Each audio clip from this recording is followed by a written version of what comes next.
Welcome back to Orbiston Parva.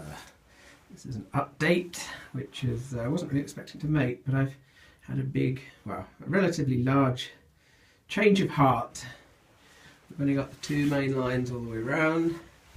I think I want three. So how am I going to do that?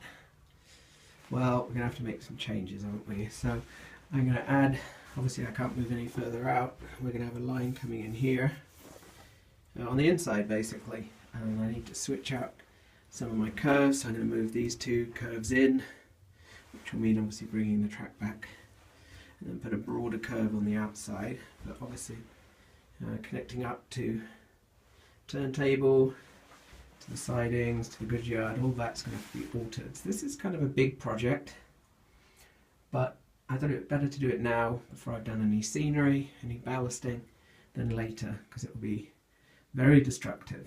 So we will see how I get on and if it's a disaster or not. I've more or less done one side, which I think I'll do for now. So you can see in essence what I've done is what was the sort of left hand line is now the middle line. I've moved these two curves in. I need to get some FlexiTrack to run a broader outside curve. I've got FlexiTrack, but I need some longer ones. I cut most of it down. So here we go. Here's the station now, which has got three through lines. I've taken out the old terminus bit. I'm going to run that with just two lines. You can see the points there to give you a sense of where that's going to go. So we won't have the middle one for coaches, but I've got those coach sidings, so I think that that's actually a better use of space.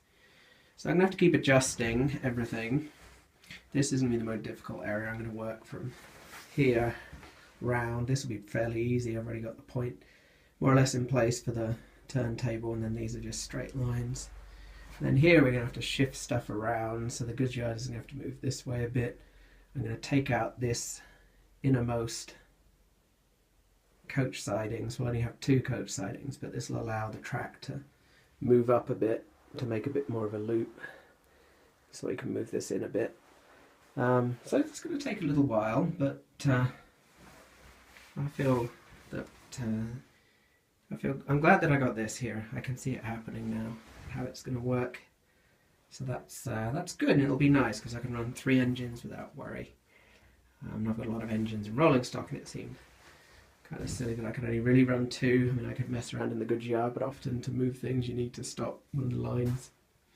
So this is what I'll be doing for the next few weeks, I suppose, because I'm back teaching, so that's time consuming, and it's my job, so I have to do that.